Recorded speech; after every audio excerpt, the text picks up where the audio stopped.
The smell of fresh coffee filled my small, sunlit kitchen, mixing oddly with the faint scent of the silk blouse I'd chosen for no particular reason, just a quiet attempt at looking composed today. My phone buzzed again, the screen flashing a reminder that made my chest tighten. Grandpa's birthday, 10 years ago today. I froze, letting the memory wash over me. I could still see it, the crowded living room I'd imagined, tables overflowing with dishes, laughter bouncing off the walls. I had spent every penny I had, every spare hour, cooking, planning, hoping they'd show up. But no one did. Not a single soul. The silence had been deafening. I'd cried into my apron, my heart heavy with a mix of shame and disbelief. Now, 10 years later, I had a different life. My apartment overlooked the city skyline, filled with soft lighting and books I had actually read. My career was stable, my bank account comfortable, my life orderly. Yet a small part of me still flinched when I thought about that day.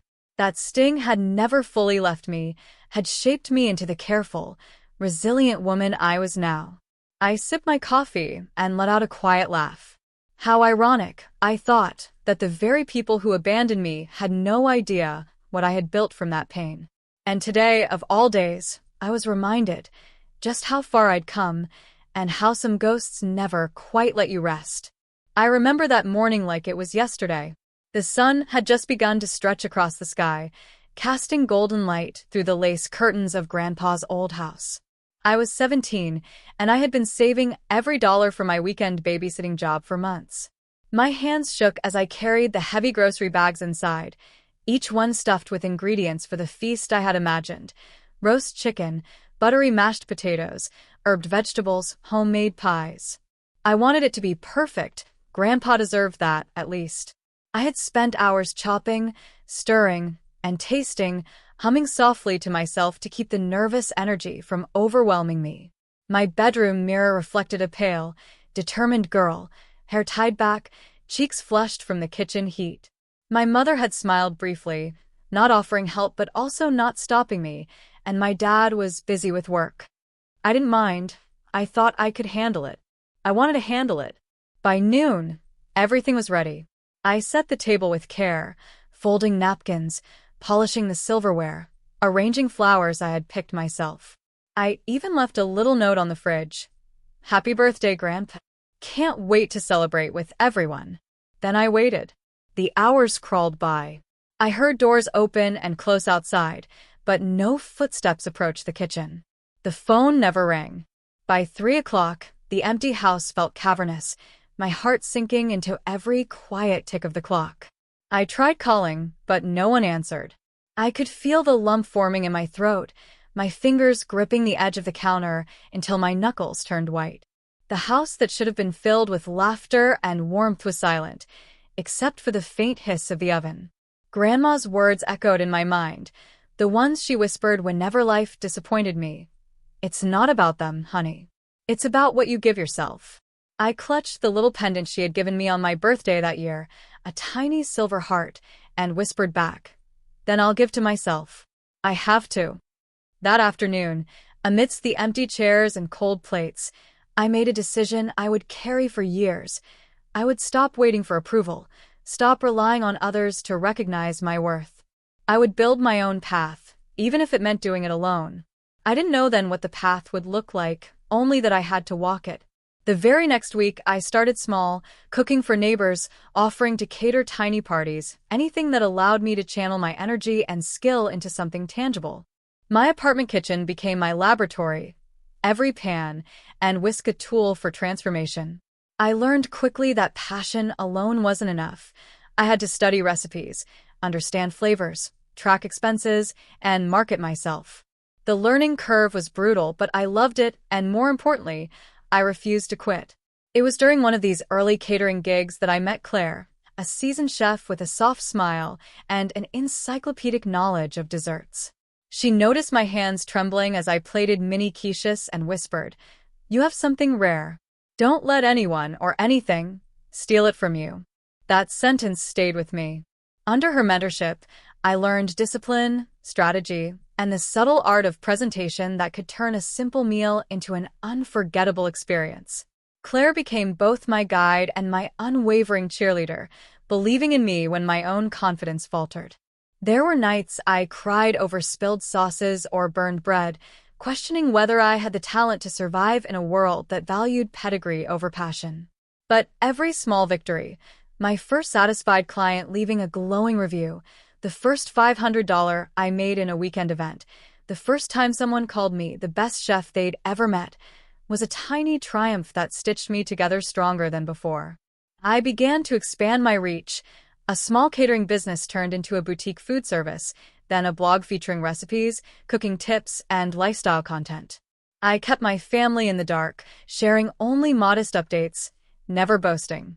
They had ignored my effort once. I wasn't about to give them the satisfaction of watching me succeed on my terms.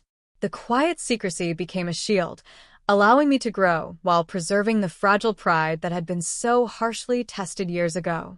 By the time I turned 25, I was financially independent, managing multiple contracts and recognized in local culinary circles. The little silver heart Grandma had given me remained in my kitchen, a constant reminder of that lonely birthday when no one showed up. It symbolized more than loss. It symbolized resilience, courage, and the beginning of my own unshakable identity. I had built a life that was mine, shaped by my hands, and no absence or rejection could ever take that away. It happened sooner than I expected. One Saturday morning, a polite knock echoed through my apartment door. I opened it to find my mother and father, standing hesitantly in the hall, the kind of tentative smiles people wear when they're not sure how much they should care. Behind them were a few distant cousins, faces vaguely familiar, hovering awkwardly. I could see the unspoken question in their eyes. Is this still the same girl? I smiled, a calm, measured smile that held no trace of the past anxiety. Hi, I said, stepping aside to let them in. My apartment was modest but tastefully elegant, a mix of modern design and personal touches, sunlight bouncing off a few framed awards on the walls, an assortment of plants thriving in every corner. A small table in the living room was set with a spread of canapés and desserts, not extravagant, but each item meticulously crafted, a silent testament to years of dedication and skill. They took it all in slowly, shifting from polite greetings to wide-eyed. Silence. I let the pause linger, letting them process. Then I gestured to the desserts and the menu displayed on a tablet. I cater events now, I said softly. I have a small business, well, not so small anymore. I manage multiple clients across the city. I design menus, plan logistics, even teach workshops. Their reactions were subtle at first, a slight stiffening of posture, a shuffle of feet, eyes darting between each other and me. Then my mother's lips parted, disbelief painted across her face. My father's eyes widened, his usual self-assured expression replaced with hesitation. We didn't know, my cousin muttered, almost a whisper. I held up the tablet and showed them the client testimonials, the photos of events I had organized, the glowing reviews from people who had valued my work long before they ever thought to acknowledge me. This is the life I've built, I said, my voice calm but firm. All of it started the day no one showed up for Grandpa's birthday. I paused, letting my words sink in. I could have let that hurt define me. Instead, I let it drive me. The room was quiet, a thick tension filled with shame, awe, and the stark realization that the timid, overlooked girl they had dismissed years ago had become a confident, accomplished woman. Their silence was my echo. It was a reflection of everything they had failed to see and everything I had quietly built without them. I smiled again, softer this time, a mixture of empathy and pride. I wanted you to see me, not just as the girl you ignored, but as the woman I became despite it. Not because of your approval, but because I refused to need it. For the first time, I realized I had the upper hand.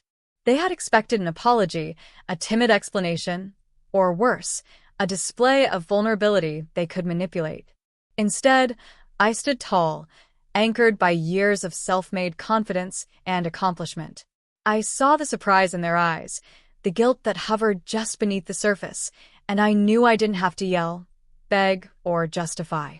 My life spoke for itself.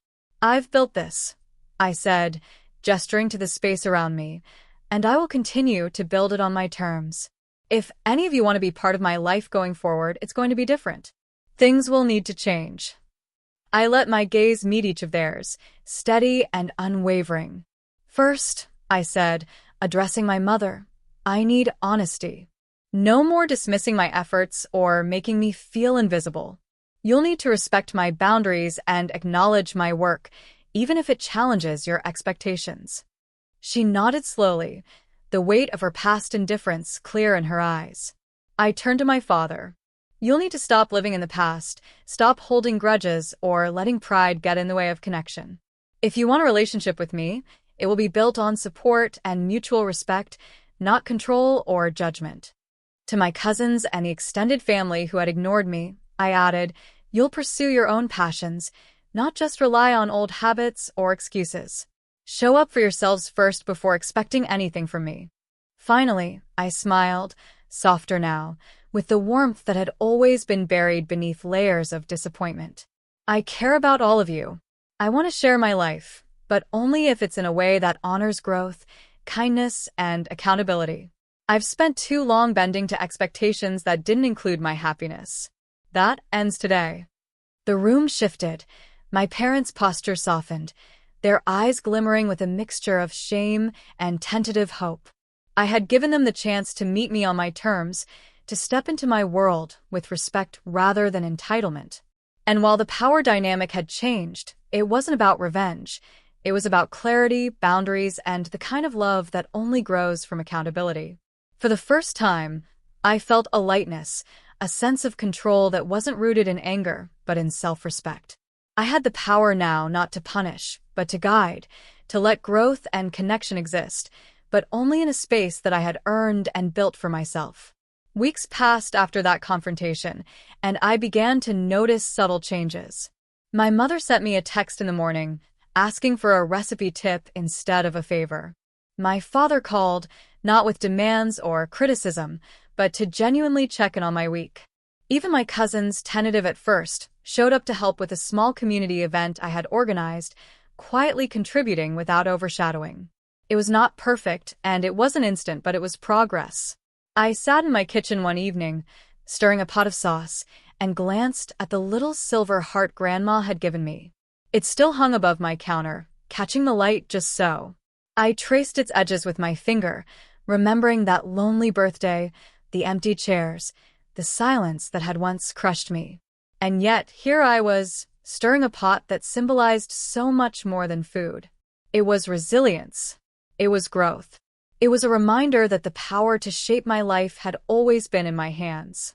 I smiled softly, thinking of the journey, the hurt, the perseverance, the victories that no one had seen until now.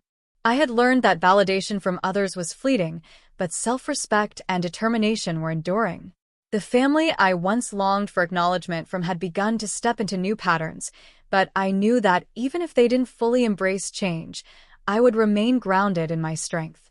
The silver heart gleamed in the evening light, a quiet witness to everything I had endured and everything I had become.